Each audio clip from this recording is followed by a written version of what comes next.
Welcome dear rockets, कैसे हैं आप सभी। आज हम जो मूवी एक्सप्लेन करने वाले हैं ना, उसे देखने के बाद आप उसकी प्रशंसा करते थकेंगे नहीं। यार, एक बच्ची जो ना देख सकती है ना सुन सकती है, उसकी माँ का देहांत हो जाता है और पैसों के लालच में एक आदमी उस बच्ची के पिता की तरह एक्टिंग करता है। इन दोनों की जर्नी ही ये मूवी है दोस्तों। तो आखिर में क्या होता है, चलिए चलते हैं जानने के लिए इस 5 स्टार देने लायक कोरियन मूवी को, जिसका नाम है माई लवली एंजल, जो 2021 में रिलीज हुई थी। बाकी वीडियो को एंड तक देखिए, लाइक एंड शेयर जरूर कीजिए, और अगर आप चैनल पर नए हो ना तो एक बार सब्सक्राइब भी कर दीजिएगा। मूवी की शुरुआत में जे नाम के एक इवेंट मैनेजर को दिखाते हैं, जिसकी टीम में 4 औरतें काम करती हैं। फिलहाल इनका कोई ऑफिस तो नहीं होता, तो जे की पुरानी कार ही इनका ऑफिस होता है। इन्हें एक इवेंट वेन्यू पर जाना है, लेकिन सिर्फ 3 औरतें आई हुई है। चौथी न जाने कहाँ मर गई, ये सोचकर जे बड़े गुस्से में होता है। इसी बीच तीनों औरतें सिगरेट स्मोक करने लग जाती हैं, तो जे गुस्से में उनको बाहर जाकर फूकने को कहता है। तीनों बाहर चले जाती हैं। बहुत देर के बाद उस चौथी औरत का कॉल आता है। जे उसको डांटने लग जाता है कि कहाँ मर गई थी, लेकिन उस तरफ कोई और होता है जो जे को एक हॉस्पिटल आने को कहता है। जे तुरंत उस हॉस्पिटल में जाकर देखता है तो जैसा उसने गुस्से में कहा था, वो औरत मरी पड़ी होती है। डॉक्टर बताती है कि सीसीटीवी फुटेज से पता चला है कि ये चलते चलते फिसल कर गिर पड़ी, जिससे सर पर इसकी चोट लग गई और उसी वजह से इसकी जान गई है। आप एक काम कीजिए, इनके रिश्तेदारों को खबर कर दीजिए, कहकर वो जे को उस औरत का फोन देती है। लेकिन उसमें तो जे के अलावा किसी का कांटेक्ट नंबर होता ही नहीं, और न ही उसने किसी और को कभी कॉल किया था। जे अब दुविधा में पड़ जाता है कि यार ये क्या मुसीबत है। इसलिए नहीं दोस्तों कि वो मर गई, इसलिए क्योंकि उसने जे से एडवांस पैसे लिए थे। अब इसको टेंशन है कि वो लौटाएगा कौन। फिर वो उस औरत के घर पर जाता है कि वहाँ कुछ पैसे होंगे तो उनको ले लूंगा, पर वहाँ दरवाजा खुला होता है और घर की हालत बहुत खराब होती है। जे वहाँ पर हर जगह पैसे ढूंढने लग जाता है, लेकिन तभी बाथरूम से एक छोटी लड़की बाहर आती है। जे तो एकदम से फ्रीज हो जाता है। वो लड़की चुपचाप आकर टेबल पर पड़े बंस में से एक बन उठाकर कोने में बैठकर खाने लगती है। अब जे बिल्कुल हैरान रह जाता है कि ये मुझे देखकर चिल्ला क्यों नहीं रही। तब वो कुछ फोटोज को देखता है, जिससे वो समझ जाता है जिस औरत की मौत हुई है ये उसी की बेटी है। वो पूछता है कि बेटा, आपकी माँ गहने पैसे वगैरह कहाँ रखती थी, जरा बताओ तो। पर वो तो जे को एकदम से इग्नोर करके अपना बन खाने में मस्त होती है। जे उसके सामने हाथ हिलाकर बात करता है, लेकिन वो चूं तक नहीं करती। वो फिर उस बच्चे को डांटने लगता है कि अरे तुम सी हो, लेकिन मुझे इग्नोर कर रही हो। इस पर भी वो बिना कुछ कहे अपना बन एंजॉय कर रही होती है। तंग आकर जे बाहर निकल जाता है और उस औरत के फोन में एक डिलीटेड कॉन्टैक्ट को कॉल करता है, जो उस औरत के पति का था। वो तो और अकड़ के कहता है कि अरे हमारा तो कब का डाइवोर्स हो चुका था, और आगे से ध्यान रखना, उसके बारे में मुझसे जरा भी कॉल मत करना, कहकर वो कॉल काट देता है। जे भी चिढ़कर स्मोक करने लगता है, तो उसकी स्मेल की वजह से वो बच्ची बाहर आती है और फर्श पर उंगलियों से टैप करती है। जे सिगरेट बुझाकर फर्श पर टैप करने लग जाता है। ओह, तभी चुटकी जे के पास आकर उसे गले लग जाती है और उसके चेहरे पर हाथ फेरकर फील करने लगती है, लेकिन वो फिर जोर से रो भी पड़ती है। और तभी दरवाजे पर कोई आता है और जे चुटकी का मुंह बंद कर देता है, लेकिन चुटकी तो जे के हाथ पर ही काट देती है। दर्द के मारे वो चिल्लाने लग जाता है। किसी तरह उठकर वो दरवाजा खोलता है तो इस घर की मालकिन अंदर आती है। अब वो जे को उस औरत का पति समझकर डांटती है कि इस छोटी बच्ची का भी तुम लिहाज नहीं कर सकते क्या, तुमने अपनी वाइफ को डाइवोर्स क्यों दिया। खैर वो छोड़ो, इस बच्चे की माँ कब आएगी ये बताओ। वैसे एक बात बता दूं तुम्हें, घर का ये लीज कॉन्ट्रैक्ट खत्म होने वाला है, उसके बाद अगर इस घर में रहना है तो तुम्हें रेंट देना पड़ेगा। जे भी उसकी हाँ में हाँ मिलाते हुए कह देता है कि हाँ मैं उसका पति हूँ, लेकिन मेरी पत्नी मर चुकी है, इसलिए मैं यहाँ पर आया हूँ। वैसे लीज अमाउंट कितना दिया मेरी वाइफ ने आपको। अब वो कहती है कि $70,000। अब ये सुनकर जे के दिल में लड्डू फूटने लगते हैं कि बस अब वो पैसे कैसे भी करके मुझे मिल जाए। वो कहता है कि देखो, मुझे इस घर में नहीं रहना और आप जल्दी से मेरे 70,000 का इंतजाम कीजिए, मैं अपनी बेटी को लेकर यहाँ से चला जाऊंगा। फिर हाउस ओनर के जाने के बाद जे घर को छान मारकर उस लीज कॉन्ट्रैक्ट का डॉक्यूमेंट निकाल लेता है। फिर वो अपने घर जाता है, लेकिन वहां से भी उसे बाहर कर दिया जाता है, क्योंकि कई महीनों से उसने भाड़ा नहीं दिया था। अब जे वापस उस मरी हुई औरत के घर पर चला जाता है, और जब तक लीज के पैसे वापस नहीं मिल जाते, वो चुटकी का बाप बनकर इसी घर में रहने का फैसला करता है। लेकिन बेचारी चुटकी, जो उसको अभी तक कोई और समझ रही थी, वो जैसे उसके शूज को टच करती है तो समझ जाती है ये मम्मी के शूज नहीं है, घर में कोई और घुस आया है। फिर वो टेबल से एक बन निकालकर एक जगह बैठकर खाने लगती है। जे भी जान चुका था कि ये देख नहीं सकती, तो वो चुटकी के पास जाकर कहता है कि मैं तुम्हारा पापा हूँ, पापा के पास आओ तो जरा। पर वो वहीं की वहीं बैठी रहती है। अब जे रियलाइज करता है कि अच्छा ये सुन भी नहीं सकती। जे को $70,000 तो चाहिए चाहिए, लेकिन वो इस चुटकी की जिम्मेदारी नहीं उठाना चाहता। तब वो अपनी टीम से पूछता है कि छोटे बच्चों को खुश कैसे रखा जा सकता है। तो एक लड़की बताती है उनका फेवरेट खाना उनको दे दिया करो और उनके मनपसंद का खिलौना, बस बच्चे खुश। और ये सारी चीजें करने से बच्चे क्लोज भी हो जाते हैं। लेकिन एक बात बताइए, आप तो सिंगल हैं, आप ये सब कुछ क्यों पूछ रहे हैं। जे भी कहता है बस यूं ही जनरल नॉलेज बढ़ाने के लिए। अब इस जनरल नॉलेज को यूज करके जे एकदम टेस्टी नूडल्स ले जाकर चुटकी के सामने रखता है और उसकी खुशबू लगते ही चुटकी उसकी ओर चली आती है। लेकिन पता नहीं नूडल्स को हाथ में उठाकर स्मेल करने के बाद उसे वापस रखकर फिर टेबल से बन निकाल कर खाती है। अब जे को भी लगता है कि अगर बन नहीं होगा तभी ये कुछ और खाएगी। ये सोचकर वो सारे बंस को फेंक देता है। अब दरवाजे के पास से अपने शूज भी वो हटा देता है। चुटकी दरवाजे के पास जाकर फर्श पर ढूंढती है, लेकिन वहां ना जे के शूज होते हैं और ना ही उसकी माँ के। अब वो जरा खुश हो जाती है कि घर पर अब कोई नहीं है। फिर वो बंस निकालने जाती है, लेकिन टेबल पर बंस को ना पाकर वो घबराकर चिल्लाने लगती है। तब जे उसे नूडल्स देता है, लेकिन वो उसको धक्का मार देती है। जे डांटता है कि इतना कॉस्टली नूडल्स तुमने गिरा दिया है, पर चुटकी रोते हुए उस जगह पर जाकर दोबारा बैठ जाती है जहाँ पर वो बैठकर बंस खाया करती थी। पैदा होते ही इसने बन खाना शुरू कर दिया होगा, लगता है तभी कुछ और नहीं खाती। फिर जे अपने पैसों से उसके लिए नए बन पैकेट्स लेकर आता है। वो बड़े चाव से उसे स्मेल करके खाने वाली होती है, लेकिन तभी जे नूडल्स खाने लग जाता है। अब उसका स्मेल पकड़कर चुटकी न सिर्फ उसके पास आती है बल्कि बाउल में हाथ डालकर नूडल्स भी खाने लगती है। जे फिर से तंग आ जाता है कि मैंने अपने पैसों से बंस खरीदे, लेकिन अब इसको नूडल्स भी चाहिए। इस छोटी शैतान का मैं करूँ क्या। फिर चुटकी नूडल्स खाली करके हाथ धोने बाथरूम जाती है, पर छोटी बच्ची की तरह वहां पर झाग बना बना कर खेलने लग जाती है। फर्श पर लेटकर पूरे बाथरूम का उसने सत्यानाश कर दिया होता है। जे उसे फिर कोसता है कि यार ये तुम क्या कर रही हो और मुझे साफ करना पड़ेगा। पता नहीं तुम्हारी माँ कैसे संभालती थी तुम्हें। और दोस्तों सिर्फ बाथरूम ही नहीं, पूरे घर को उल्टा करके रखा होता है चुटकी ने, और अब जे को खुद ही पूरी सफाई करनी पड़ेगी। तभी वो देखता है कि हाउस ओनर और कुछ लेडीज घर की साफ सफाई में इस एरिया के लोगों की मदद करती हैं। तो वो उन्हें कॉल करके कहता है कि मेरे घर की सफाई करनी है, लेकिन मुझे एक इमरजेंसी काम से बाहर जाना पड़ गया है, क्या आप लोग मेरा घर क्लीन कर सकती हैं। वो औरतें भी मान जाती हैं। जे तुरंत बाहर भागता है, लेकिन वो घर पर अपना फोन भूल आया था। अब अगर जे घर गया तो हाउस ओनर पूछेगी कि जब तुम बाहर से मुझे फोन कर रहे थे तो ये फोन घर पर कैसे आया बताओ। फिर भी जे घर जाता है। हाउस ओनर पूछती है कि अच्छा तुम इतनी जल्दी कैसे आ गए। जे भी झूठ बोल देता है कि अरे क्लीनिंग में आपकी मदद करने के लिए मैं भाग कर आ रहा हूँ। फिर ये सब मिलकर घर की साफ सफाई करते हैं। अब हाउस ओनर कहती है जल्दी से मैरी को नहलाओ। जे पूछता है आपको मैं कैसे नहला सकता हूँ। हाउस ओनर चिढ़कर कहती है कि अरे मुझे नहीं, इस बच्ची को नहलाओ। अच्छा इस बच्ची का नाम मैरी है। अरे तो तुम अपनी बच्ची का नाम भी नहीं जानते क्या, जाओ जाकर नहलाओ उसको। जे अब जरा नर्वस हो जाता है क्योंकि पहले दिन तो उसने जे के हाथ पर काट दिया था। अब पता नहीं नहलाने लेकर जाएगा तो कहाँ कहाँ काटेगी ये शैतान, ये वो सोच रहा होता है। पर वो मैरी की माँ का ड्रेस उठाकर उसके पास लेकर जाता है। मैरी को अपनी माँ की जो ड्रेस होती है उसकी स्मेल बहुत पसंद होती है और वो बाहर आ जाती है। पर जे उसे बाथरूम लेकर जाता है, लेकिन उसे नहलाना तो आता ही नहीं। वो मैरी का हाथ टच करता है तो वो चिल्लाने लग जाती है। तब हाउस ओनर आकर उसको डांटती है कि पैदा करके छोड़कर चले जाओगे ना तो यही हाल होगा। कहकर वो मैरी को नहलाने लगती है और कहती है अरे कहाँ तशरीफ लेकर जा रहे हो, यहाँ बैठकर देखो मैं कैसे नहलाती हूँ, और कल से तुम्हें ये सारी चीजें खुद ही करनी होंगी। जे भी बैठकर सीख लेता है। हाउस ओनर और उसकी टीम के जाने के बाद रात को जे और मैरी आराम से सो रहे होते हैं। बाहर बहुत तेज बारिश होती है और बादल गरजने लगते हैं। अब मैरी तो आवाज को सुन नहीं सकती, लेकिन बादल गरजने से जो वाइब्रेशन होता है वो उसे फील होता है और वो घबराकर जे के पास आकर सो जाती है। लेकिन अगले दिन वो बीमार भी पड़ जाती है। जे फिर उसको हॉस्पिटल भी लेकर जाता है। दरअसल जे को मैरी से ना बहुत चिढ़ है, लेकिन वो सिर्फ उन $70,000 का इंतजार कर रहा है। पैसे मिल गए तो वो मैरी को छोड़कर चला जाएगा, यही है दोस्तों उसका प्लान। लेकिन मैरी तो धीरे धीरे जे के नजदीक आने लगी है और अब वो जे पर विश्वास करने लगी है। पहले तो वो बात बात पर जे को काट देती थी, लेकिन अब वो जे के साथ रहना बहुत अच्छा फील करती है, उसे ज्यादा पसंद करती है। उसके पेट पर चिपक कर वो आराम से सो भी जाती है। कुछ दिन बीत जाते हैं और जे मैरी की माँ का वो पुराना ड्रेस धोने के लिए लेकर जाता है क्योंकि उसमें बदबू आ रही थी, लेकिन मैरी नहीं देती क्योंकि वो नहीं चाहती कि माँ का स्मेल उसमें से निकल जाए। जे भी जिद करता है तो गुस्से में मैरी फिर उसके हाथ पर काट देती है। अब जे दर्द से तड़पने लगता है, लेकिन मैरी करे भी तो क्या करे। वो ना जे को देख सकती है और ना उसकी बात को सुन सकती है। उसके पास तो सिर्फ सेंस ऑफ टच और स्मेल ही है, जिसके जरिए वो अपने आसपास की चीजों को पहचानती है। जे अब फैसला करता है कि सबसे पहले तो इस बच्चे के साथ मुझे कम्युनिकेट करना होगा, वरना यहाँ गुजारा करना मुश्किल हो जाएगा। वो मैरी को एक क्लास में लेकर जाता है जहाँ वो साइन लैंग्वेज सिखाते हैं, लेकिन मैरी की समझ में नहीं आता कि जे उसे कहाँ पर लेकर आ गया, यहाँ चल क्या रहा है, उसे कुछ पता नहीं होता। वो पूरी क्लास को डिस्टर्ब करने लग जाती है तो जे उसे उठाकर बाहर ही चला जाता है। दोनों रोड क्रॉस करने के लिए खड़े होते हैं और यहाँ जे ने मैरी का हाथ नहीं पकड़ा होता, बल्कि मैरी ने जे का कोट कस के पकड़ा होता है। जब पेडिस्ट्रियन सिग्नल ग्रीन होता है तो जे वहीं खड़ा रहता है और मैरी नहीं जानती कि उसके आसपास क्या हो रहा है, उसे चलना है या रुकना है उसे कुछ नहीं पता। वो सिर्फ जे के भरोसे ही वहां पर खड़ी रहती है। हाँ, ये देखकर जे को बुरा तो लगता है कि कहाँ मैं इस मासूम को अकेले छोड़कर जाने की सोच रहा था। बिना किसी की मदद के ये तो कुछ भी नहीं कर पाएगी, ये अकेले कैसे जिएगी।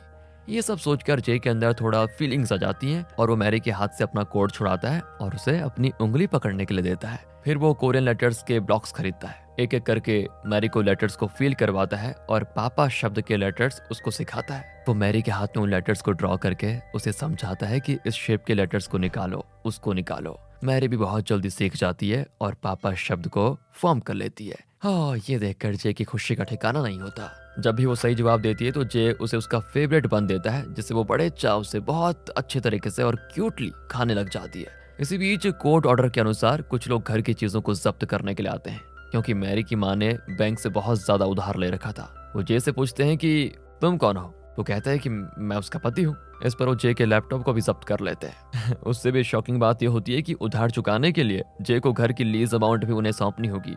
जे के सर पे तो जैसे पहाड़ी फूट जाता है, क्योंकि लीज अमाउंट के लिए तो वो इतने दिनों से मैरी का ख्याल रख रहा था, उसका पिता बना हुआ था। ऊपर से जे की टीम की लड़कियों को जे का फ्रेंड अपनी कंपनी में जॉब दे देता है, जिस वजह से जे का छोटा मोटा काम भी था वो निकल चुका था हाथ से। फिर जे अपने फ्रेंड से पूछने जाता है कि यार तूने ऐसा किया क्यों, लेकिन वो उल्टा जे को नीचा दिखाता है कि यार तुम तो अपने घर का भाड़ा नहीं दे पाए, फिर कहाँ से इवेंट मैनेजमेंट कंपनी को चला पाओगे हैं? कम से कम उन लड़कियों की लाइफ तो खराब मत करो। अच्छा हो मैंने उनको जॉब दे दी। जे बहुत ही इंसल्टेड फील करता है और घर पहुंचता है। वह मैरी दरवाजे के ठीक सामने बैठकर जे का इंतजार कर रही होती है। बहुत खुश होती हो कि आज जे उसे कुछ नया सिखाएगा, लेकिन जे आज बहुत ज्यादा फ्रस्ट्रेटेड होता है। वो बिना किसी आवाज के कमरे में जाकर सो जाता है। बेचारी मैरी नहीं जानती कि वो अंदर आया या फिर नहीं। वो वहीं बैठा उसका इंतजार करने लग जाती है। अब कुछ दिन के बाद दिखाते हैं तो जे अपने फ्रेंड को देखता है जो नशे में होता है।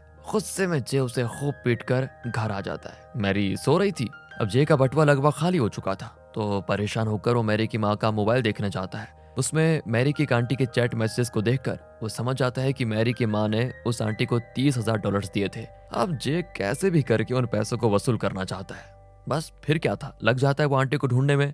उस औरत की फोटो लगाकर वो कुछ नोटिस बनाता है ताकि अगर कोई उसे देखे तो जे को कॉल करे। वो मैरी को भी लेकर जाता है, जो पहली बार कार में जाते हुए तेज हवा को अच्छे तरीके से फील करती है और काफी खुश भी होती है। लेकिन जब जे नोटिस बांट कर आता है तो मैरी कार में नहीं होती। दरअसल वहां पर कुछ किसान बैठे होते हैं जिनके कुत्ते के साथ वो खेल रही थी। जे वहां जाता है तो किसान उसे भी खाना देते हैं। तब जे पूछता है कि क्या आपके पास कोई नौकरी होगी, मैं भी काम करने को तैयार हूँ। किसान कहते हैं कि अरे काम, यहाँ काम की कमी थोड़ी ना है। कहकर वो जे को खेत में बहुत सारा काम दे देते हैं। साथ ही उसे और मैरी को वो एक कमरा भी देते हैं और खाने के लिए उबले हुए आलू भी देते हैं। दिन भर मेहनत करने के बाद रात को थक हार कर जे सोने वाला होता है कि उसे कॉल आता है। एक्चुअली उस आंटी के बारे में किसी ने कॉल किया होता है। जे तो फोन पर होता है और मैरी आलू खा रही होती है, पर वो बेचारी अपने मुंह से मसला हुआ आलू निकाल कर जे को खिलाने लग जाती है।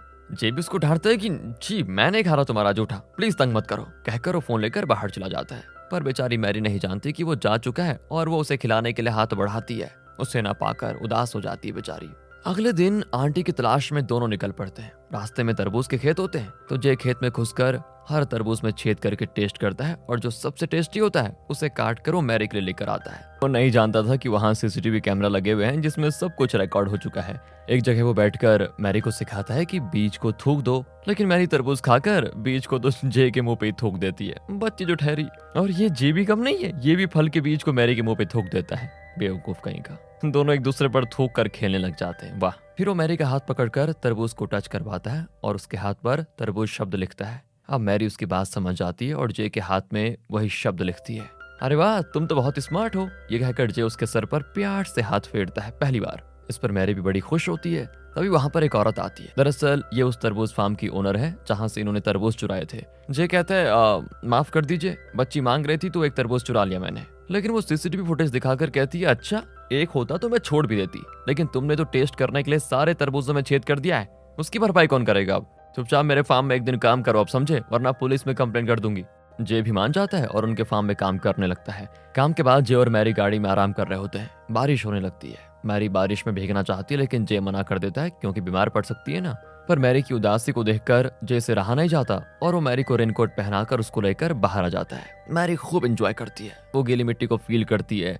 वहां से वो थोड़ा चिकनी मिट्टी उठा लेते हैं। फिर जे उस मिट्टी से छोटा टॉय बनाती है। मैरी सिर्फ उसे टच करके उसका शेप वगैरह भांप लेती है और उसी की तरह एक टॉय बनाकर दिखाती है। जे खुश होकर उसको सहलाता है और मैरी को उसका ऐसा करना बहुत अच्छा लगता है। उसे लगता है कि ये कोई अपना है, माँ की तरह। तब फार्म की ओनर दोनों को अपने घर डिनर करने के लिए बुलाती है। वहां पर भी मैरी अपने मुंह से मसला हुआ आलू जे को खिलाने की कोशिश करती है। अब जे कहता है ये क्या कर रही हो, गंदी बात है, कोई इस तरह जूठा खिलाता है क्या?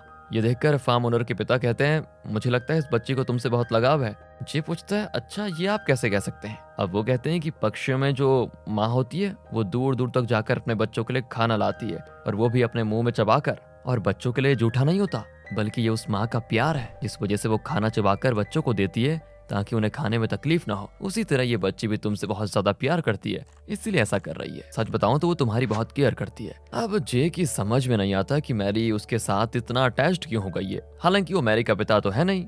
रात को जब मैरी सो रही होती है तो वो उसका नन्हा सा हाथ अपने हाथ में लेकर सोच में पड़ जाता है। अगले दिन जे को पता चलता है कि असल में वो आंटी जिसने मैरी की माँ से पैसे लिए थे वो उसकी रिश्तेदार नहीं थी। सिर्फ पैसे लेने के लिए उसने मैरी की माँ से झूठ बोला और न जाने अब कहाँ चली गई। लो, ये प्लान भी गया काम से। ये सोचकर जे बहुत परेशान हो जाता है। तब वो देखता है कि फार्म ओनर के पिता मटके में कुछ देख रहे हैं, लेकिन जे को देखते ही वो भूल जाते हैं कि वो क्या कर रहे थे। असल में होता है बुढ़ापे की वजह से अक्सर उनकी याददाश्त चली जाती है। उनके जाने के बाद जे उस मटके को चेक करने जाता है, लेकिन इतने में ओनर आ जाती है। जे पूछता है अगर आपके फार्म में मैं काम करूं तो कितनी मजदूरी देंगे आप। वो कहती है $80 प्लस रहने की जगह और 3 वक्त का खाना। जय कहता है फिर तो एक काम करिए, मैं आपके फार्म में परमानेंटली काम करने को तैयार हूँ। ओनर भी मान जाती है और उन्हें रहने की जगह भी दी जाती है। कुछ बच्चे उनके लिए एक बॉक्स में मुर्गी के बच्चे ला कर देते हैं। मैरी एक बच्चे को उठाकर उसे फील करती है। अब जे उसके हाथ पर लिखता है कि ये मुर्गी का बच्चा नहीं है। ये सब कुछ देखकर ओनर को जे और मैरी बहुत पसंद आ जाते हैं। वो इनकी हर बात को वीडियो में रिकॉर्ड करके यूट्यूब पर अपलोड कर देती है। जे मैरी को सब कुछ सिखाने लग जाता है। वो फसल को टच करती है, फल फूल वगैरह को टच करके उसे पहचानने लग जाती है। दोनों बड़े खुश होते हैं। एक दिन जे और फार्म ओनर एक छोटे रेस्टोरेंट में होते हैं। ओनर किसी खोई हुई चीज के बारे में फोन पर बात कर रही होती है और ये अपना जे ऐसे बैठा होता है जैसे इसने कुछ सुना ही नहीं। फिर वो मैरी के लिए एक तरबूज के डिजाइन वाला टी शर्ट लाता है, जिसे टच करके वो बहुत खुश होती है। अब इनकी खुशी पर पानी फेरने के लिए जे का फ्रेंड आ जाता है, जिसने जे का वो छोटा सा बिजनेस था ना वो ठप करवाया था। और उस समय आपको याद होगा कि जे ने उसे बहुत पीट भी दिया था। तो अब वो कहता है मुझे लगा मुझे पीट कर तुम डर कर शहर छोड़कर भाग गए होंगे, लेकिन वाह तुम तो यूट्यूब पर वीडियोस डाल रहे हो और उसी से तुम्हारी लोकेशन का मुझे पता चला है। कहकर वो जे को अकेले में जाकर खूब मारता है और जाते जाते कहता है कि आइंदा अपनी औकात भूले तो जिंदा नहीं बचोगे, समझे। जे अभी बहुत टेंशन में होता है और दुखी भी। सोचता है अगर उसने मुझे मार भी डाला होता तो भी इस दुनिया में यार मेरा कोई पूछने वाला नहीं है। यही नहीं दोस्तों, वो जे की गाड़ी लेकर भी चले जाते हैं। अब जे के पास ना गाड़ी है ना पैसे, तो वो उस मटके के अंदर झांकता है जहां ओनर के पिता उस दिन देख रहे थे। उसके अंदर होते हैं ढेर सारे पैसे। दरअसल उस दिन ओनर रेस्टोरेंट में बैठकर इन्हीं खोए हुए पैसों की बात कर रही थी। इतने में ओनर वहां पर आकर बताती है मैरी और मेरे पिता दोनों गायब हैं। अब जे और ओनर उन दोनों को ढूंढते हैं तो आखिर में दोनों एक जगह पर बैठे होते हैं। लगता है सनसेट को एंजॉय कर रहे हैं। ओनर तो रो देती है कि पापा इस तरह बिना बताए मत जाए कीजिए आप। उस रात जे भी रोने लगता है क्योंकि अब उसे मैरी की चिंता होती है। बिना पैसों के मैं इसका ख्याल कैसे रखूंगा, ये सारे थॉट्स उसके दिमाग में आ रहे होते हैं। अब मैरी उसके मुंह पर हाथ फेरती है तो उसके घावों को फील कर पाती है। वो समझ आती है कि जे के साथ कुछ बुरा हुआ है। फिर वो जे के घाव पर धीरे से फूंकने लग जाती है। जे के आंसू निकल जाते हैं। फिर वो मैरी की हथेली से अपने आंसू पोंछता है। फिर उसके हाथ पर आंसू शब्द लिखता है। मैरी समझ आती है जब कोई दुखी होता है तो उसकी आंखों से पानी आता है और उसे आंसू कहते हैं। अगले दिन जब ओनर इनके कमरे में आती है तो वहां दोनों नहीं होते। जे ने एक लेटर लिखा होता है कि आप जो ढूंढ रही हैं वो बाहर मटके में है। दरअसल दोस्तों जे ने उन पैसों को नहीं लिया था। वो मैरी को उसके असली पिता के पास पहुंचाने जाता है, लेकिन मैरी का पिता उसका ख्याल रखना ही नहीं चाहता और मैरी को एक डॉल और कुछ स्नैक्स खरीद कर दे देता है और चला जाता है। जय एकदम निराश होकर मैरी के साथ ट्रेन में लौट रहा होता है। पहली बार ट्रेन का सफर मैरी को बहुत अलग और अच्छा भी लगता है। अब जय मैरी को एक ऑर्फनेज में छोड़ने का फैसला करता है जहाँ उसकी अच्छे से देखभाल हो जाएगी। वो उसे भर्ती भी करवा देता है, लेकिन मैरी तो इसके बारे में कुछ जानती ही नहीं और चुपचाप चेयर पर बैठी होती है। जे भी जानता है कि वो आखिरी बार मैरी को देख रहा है क्योंकि इसके बाद वो मैरी से कभी नहीं मिल पाएगा। फिर वो मैरी को उसका डॉल और फेवरेट बन भी दे देता है। मैरी बड़े चाव से उसे खाने लगती है और जे निकल जाता है वहां से। बेचारी मैरी सोचती है अभी भी जे उसी के पास बैठा हुआ है, इस वजह से वो बड़ी खुशी से खा रही होती है। लेकिन कुछ देर बाद वो हाथ से टच करती है तो जे वहां नहीं होता। शायद वो थोड़ी दूर पर होगा, ये सोचकर मैरी दीवार पर हाथ फेरते हुए बाहर की ओर आ जाती है, लेकिन वहां पर ग्लास होता है। मैरी समझ जाती है कि जे उसे छोड़कर जा चुका है। बहुत रोती है बेचारी और ग्लास पर पीटने लगती है। वो जे के साथ कुछ ही दिन रही थी, लेकिन इन कुछ दिनों में उसे जे से इतना लगाव हो गया था जितना शायद उसे अपनी माँ से भी नहीं था। वो जे को अपनी दुनिया मानने लगी थी। अचानक उसे खोकर जैसे मैरी की दुनिया ही गायब हो गई है। लेकिन दुख दर्द सिर्फ उसे ही नहीं, जे को भी होता है। इसी वजह से वो मैरी को छोड़कर जा नहीं पाया।